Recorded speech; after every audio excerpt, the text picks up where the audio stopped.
Cadet सामने से style मार्च ते चल 1 2 3 4 5 6 7 8 9 10 11 12 13 खाली 2। ठीक है, समीक्षा क्रम में आप 13 कदम चल के आ गए। ठीक है, अभी कुछ बोलेंगे यहाँ 14 कदम होते हैं। 14 कदम वो आते हैं जो आपका 13 के बाद 1 2 हुआ ना, उसको 14 कदम बोलते हैं। तो जब पेपर में आता है NCC A B C certificate exam में कि समीक्षा क्रम में कितने कदम चलते हैं, तो आप 13 1,2 लिखोगे तो भी सही होगा, 14 कदम लिखोगे तो भी चलेगा। ठीक है, इसके बाद आपका सल्यूट आएगा। सल्यूट के बाद आएगी आपकी रिपोर्टिंग। रिपोर्टिंग में क्या आएगा, आपका नंबर, रैंक, नेम और स्कूल या कॉलेज का नाम, और अगर आप किसी हायर लेवल पे जा रहे हो तो उसके डायरेक्टरेट का नाम आ जाएगा आपके।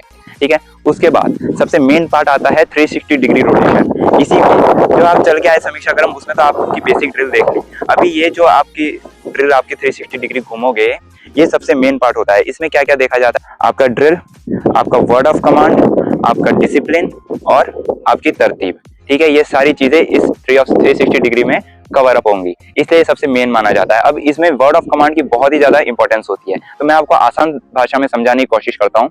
देखो, कोई भी आप वर्ड ऑफ कमांड दे रहे हो, आप समझना कि जब आप वर्ड ऑफ कमांड दे रहे हो तो यही समझना कि आप सामने खड़े होकर दे रहे हो। तो इसमें आपका ये हो जाएगा दाहिना, दाहिना यानी राइट, ये हो जाएगा बाएं, बाएं यानी लेफ्ट, बैक हो जाएगा पीछे। ठीक है, अभी आप समझना कि आप सामने खड़े होकर कमांड दे रहे हो, तो अगर आप जाना है राइट तो आप क्या बोलोगे, दाहिने चलेगा, दाहिने मुड़। ठीक है, पीछे लौटेगा, पीछे मुड़, बाएं चलेगा, बाएं मुड़, और आगे बढ़ेगा, दाहिने मुड़। ठीक है, ये कमांड होती है। अभी ये भी क्वेश्चन आता है कि वर्ड ऑफ कमांड कितने टाइप्स की होती है, तो 2 टाइप की होती है। एक होती है कॉशनरी, दूसरी होती है एग्जीक्यूटिव। कॉशनरी यानी कि चेतावनी, एग्जीक्यूटिव यानी कार्यवाही। तो जब आप चेतावनी दोगे तो एज्यूम करना है, यानी कि सोचना है कि आप सामने खड़े होकर कमांड दे रहे हो, और सामने खड़े होकर अगर आपको पीछे मुड़ना है तो पीछे लौटेगा बोलोगे, दाहिने मुड़ना है तो दाहिने चलेगा, बाएं मुड़ना है तो बाएं चलेगा, और आगे बढ़ना है तो आगे बढ़ेगा। ठीक है, अभी देखो मैं आपको बताता हूँ, दुरुस्त नमूना देखो। कैडेट दाहिने चलेगा, दाहिने मुड़। ठीक है, दाहिने मुड़ गए, अभी आप दाहिने मुड़ गए, अभी आपको यहाँ मुड़ना है दाहिने, तो दाहिने चलेगा, दाहिने मुड़ नहीं होगा, पीछे लौटेगा, दाहिने मुड़ होगा। क्यों? क्योंकि आपको सोचना है कि आप सामने खड़े होकर कमांड दे रहे हो। तो यहाँ पे कमांड आएगी कैडेट पीछे लौटेगा, दाहिने मुड़। ठीक है, ये आ गए। अभी यहाँ से अगर आपको पीछे मुड़ना है तो आप क्या कमांड दोगे, आप कमांड दोगे कैडेट आगे बढ़ेगा, पीछे मुड़।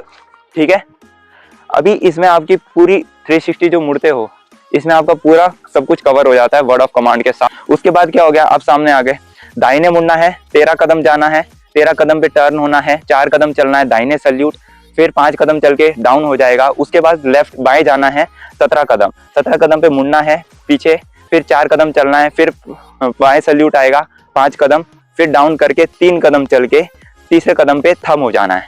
ठीक है, फिर सामने मुड़ जाना है, सामने मुड़ गए। तो दोस्तों अभी इसके बाद आपका जो मेन ट्रिक आती है, जो जान लगा देगी, जो आपने जितनी भी अभी समीक्षा क्रम के बाद ड्रिल की है, उसमें अगर थोड़ा सा भी आपका लेफ्ट राइट हो गया या थोड़ा सा माइनस पॉइंट आ रहा है, तो ये वही मौका है जहां आप कवर कर सकते हो, क्योंकि अब चलना है आपको खुली लाइन और निकट लाइन। इसमें आपको 2 चीज का ध्यान रखना है। पहले कि आपका जो जोश है वो बुलंद होना चाहिए और आवाज भी आपकी पेट से निकलनी चाहिए। ठीक है, पूरा दम लगा देना है खुली लाइन और निकट लाइन चलने में। ये आप चलोगे तो आपका ड्रिल परफेक्ट हो जाएगा। इसके बाद आपको बाएं मुड़ना है और 6 कदम धीमे चाल चलना है, थम होना है, दौड़ कदम ताल की पोजीशन में लाइन तोड़ कर देनी है। ठीक है, ये हो गया आपका पूरा समीक्षा क्रम का। अभी एक और बार आप नोट कर लो, आपने नोट नहीं किया होगा तो। दाहिने चलेगा, दाहिने मुड़, पीछे लौटेगा, दाहिने मुड़, बाएं चलेगा, दाहिने मुड़, बाएं चलेगा, पीछे मुड़। ठीक है, ये आपका 360 डिग्री रोटेशन हो गया। दोस्तों एक और बोनस टिप आपको बता देता हूँ कि अगर आप जैसे मार्चिंग कर रहे हो या कोई भी रिपोर्टिंग वगैरह ड्रिल वगैरह कर रहे हो, उसमें आपकी छोटी मोटी गलतियां हो जाती है। ये बात आपको पता है कि आपसे गलती हो गई है, उस पर ध्यान नहीं देना है। ठीक है, चलते रहना है, इग्नोर मार देना है। अगर आपने ध्यान दे दिया तो सामने बैठा वाला इंस्ट्रक्टर भी आप पे ध्यान दे देगा, और इसको प्रैक्टिस करोगे आपकी ड्रिल अपने आप परफेक्ट हो जाएगी। Practice makes the man perfect. अगर आपको कोई भी सवाल है एनसीसी से रिलेटेड तो आप कमेंट बॉक्स में पूछ सकते हो, और कोई टॉपिक है जिसपे आपको डिटेल्ड वीडियो चाहिए तो वो भी आप मुझे कमेंट में सजेस्ट कर सकते हो, मैं उस पर डिटेल वीडियो बनाने की जरूर कोशिश करूंगा। आई होप कि इस वीडियो से आपको बहुत ही ज्यादा हेल्प मिली होगी, आपको इस पूरा कॉन्सेप्ट समझ में आया होगा, सारी वर्ड ऑफ कमांड कैसे देनी है, क्या देनी है, कहाँ देनी है। इस वीडियो को अपने दोस्तों को भी शेयर करना ताकि उनकी भी हेल्प हो जाए, और इस चैनल एनसीसी ओरिजिनल को जरूर सब्सक्राइब करना, और इंस्टाग्राम और फेसबुक पे भी है, उस पे भी आप फॉलो कर सकते हो for latest update related to NCC. And thanks for your valuable time and support. जय हिंद।